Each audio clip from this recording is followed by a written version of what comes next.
Jamaah Majelis Kajian Surau Rahimakumullah. Sebagaimana yang telah saya sampaikan pada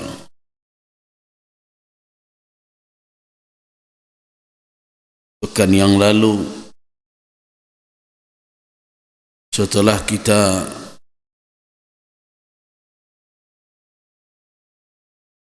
selesai membicarakan tentang az-zakah, zakat dan permasalahannya, maka dalam kajian fiqih kita pada hari Jumat pagi ini, kita akan membahas bab yang lain dari bab al-fiqh, yaitu yang digolongkan atau dikelompokkan oleh para ulama dengan al-ahwal asy-syakhsiyah, atau hukum-hukum yang terkait dengan masalah privat atau masalah pribadi dan rumah tangga atau hukum keluarga di dalam syariat Islam.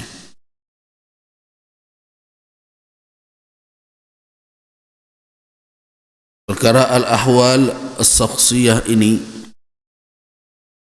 hukum keluarga ini, merupakan hukum-hukum Islam yang banyak dibutuhkan di dalam kehidupan manusia agar mereka bisa hidup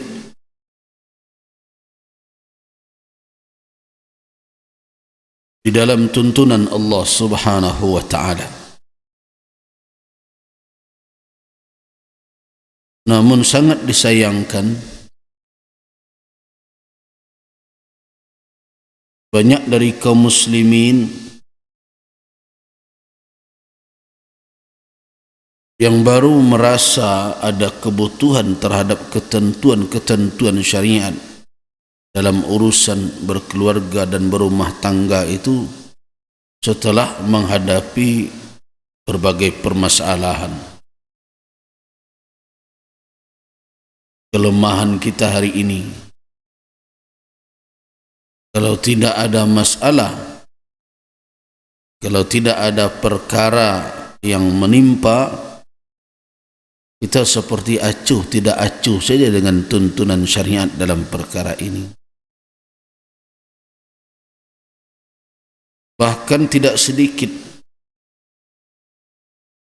dari kaum muslimin yang menganggap tidak penting dengan tuntunan syariat dalam masalah berkeluarga. Ini bisa kita perhatikan atau kita lihat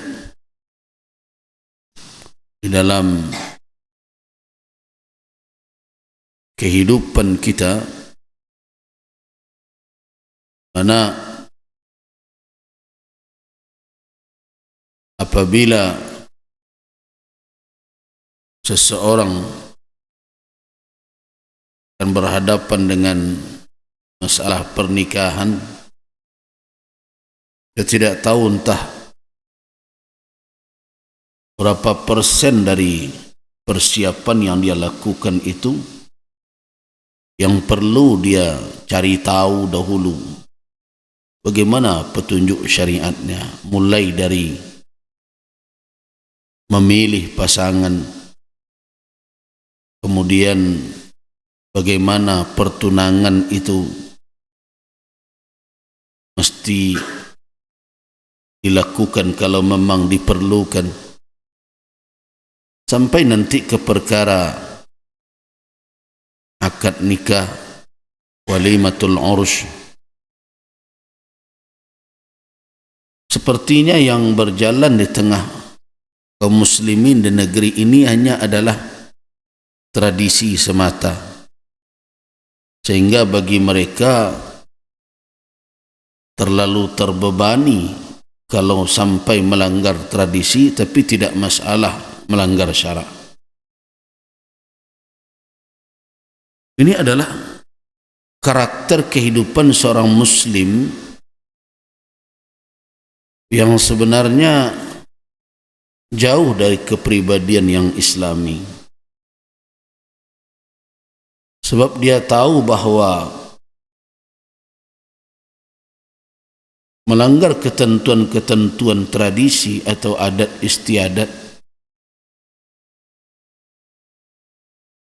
belum tentu akan membawa kesengsaraan, tetapi melanggar ketentuan syariat bisa berdampak bukan hanya kerugian di dunia,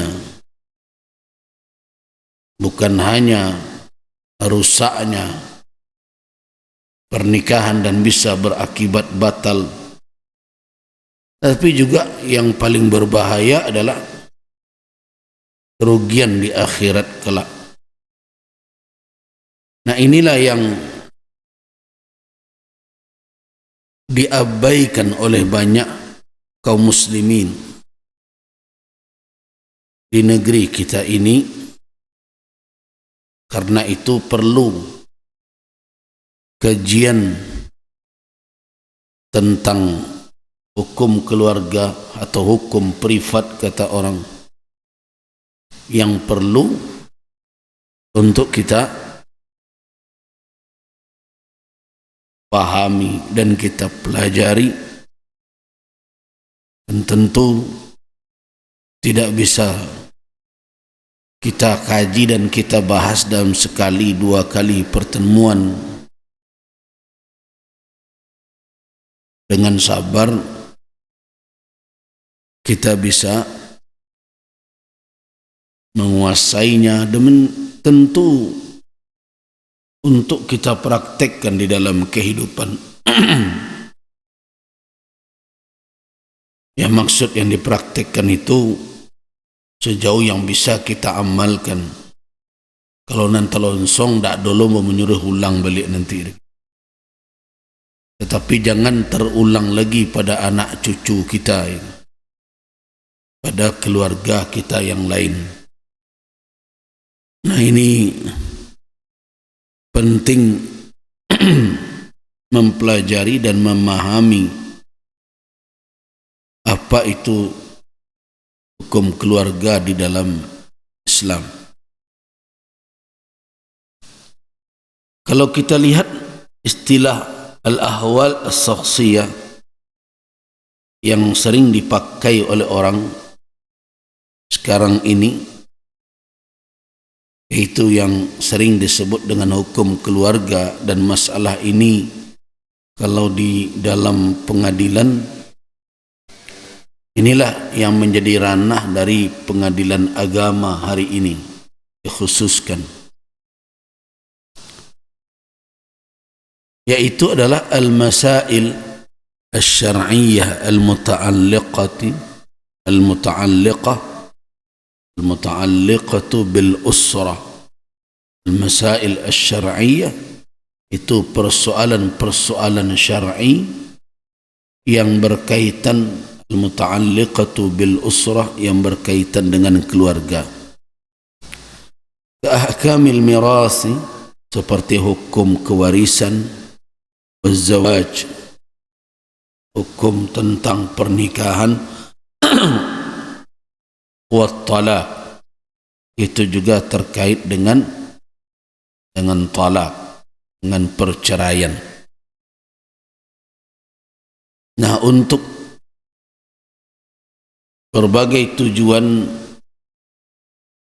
agar jangan menyimpang dari ketentuan-ketentuan hukum itu, berbagai negara sekarang ini mereka tidak mencukupkan hanya sebatas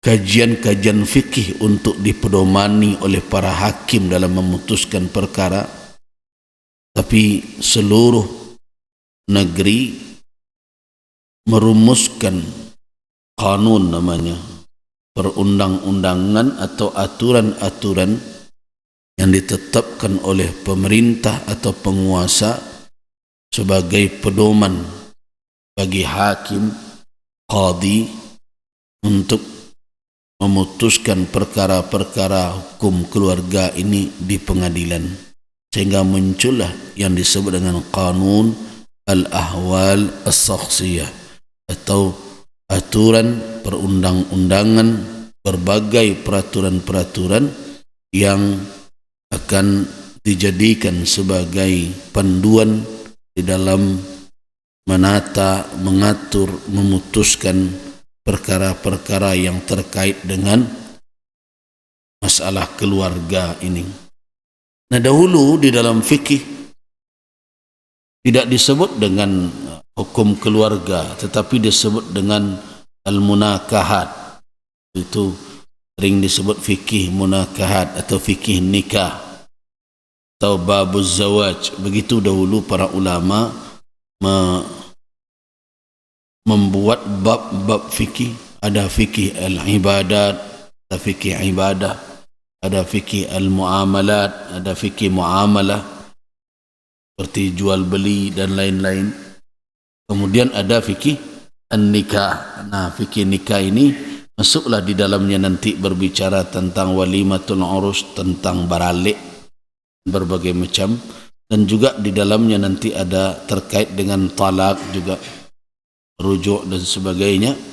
Dan kemudian baru masuk ke fikih al-mawaris atau fikih al-faraid, sering disebut orang faraid, fikih pembagian harta warisan, siapa yang berhak, siapa yang tidak berhak, berapa bahagian-bahagian yang telah ditetapkan dan sebagainya. Kemudian baru selanjutnya nanti masuk fikih al-jinayat wal hudud namanya, fikih kriminal, yaitu tindakan-tindakan kriminal. Kemudian juga dibahas tentang hukuman-hukumannya, apa hukumnya. Nah, di situ ada membunuh, ada mencuri, berbagai macam. Nah, itu pembahasan fikih yang sangat luas, dan kita melihat bahwa dari kitab-kitab fikih yang telah disusun oleh para ulama semenjak awal-awal Islam, boleh dikatakan pada generasi ketiga dari umat ini, generasi tabi'in, di mana pada waktu itu giat gerakan mengkodifikasikan atau membukukan berbagai macam keilmuan yang ada, sehingga terbentuklah ilmu-ilmu itu menjadi suatu yang sistematis, jadi punya sistematika, punya metodologinya, dan semuanya itu banyak bermunculan pada era atau generasi ketiga, yaitu generasi tabi'in dari kaum muslimin, masih berada di zaman yang dikatakan oleh Nabi SAW sebagai khairul qurun, zaman terbaik. Di antara kitab yang fenomenal ya di masa itu adalah kitab Imam Malik Ibni Anas.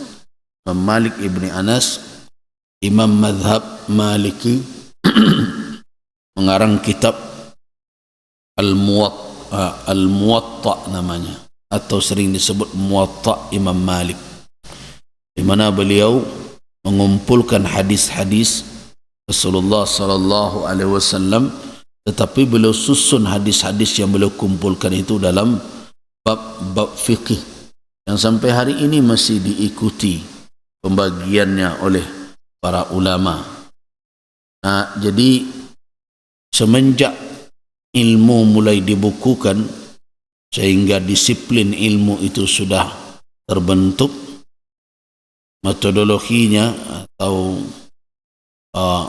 bagaimana termasuk sistematika pembahasannya, bagaimana cara mengkaji dan menganalisanya, dan semuanya itu akhirnya umat Islam sangat kaya dengan berbagai bidang keilmuan yang berkaitan langsung dengan teks, dengan nas Al-Quran dan Sunnah.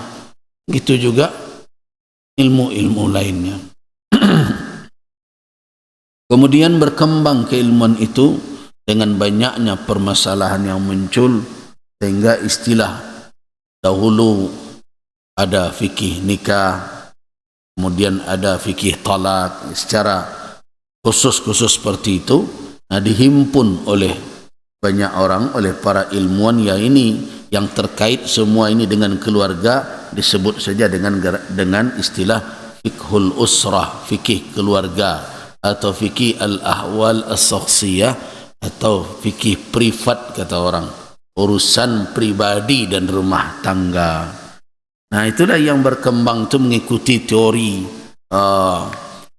pembahagian. Ada juga pengaruh itu teori pembahagiannya saja dari kanun, dari aturan-aturan yang dibuat oleh orang-orang barat di Eropah. Tapi bukan berarti umat Islam tidak mengenal itu selama ini. Bapak dan ibu-ibu jamaah rahimakumullah, nah, fikih keluarga inilah yang akan kita bahas di dalam pertemuan kita setiap hari Jumat pagi. Tapi jangan tanyakan kepada saya kapan selesainya, gitu ya. Berapa kali pertemuan, ya sampai selesai insya-Allah kita akan bahas. Tetapi harus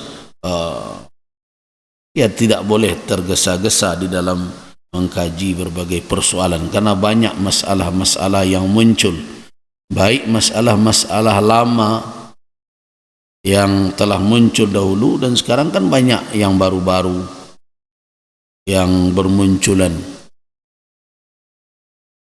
dengan perkembangan zaman yang ada.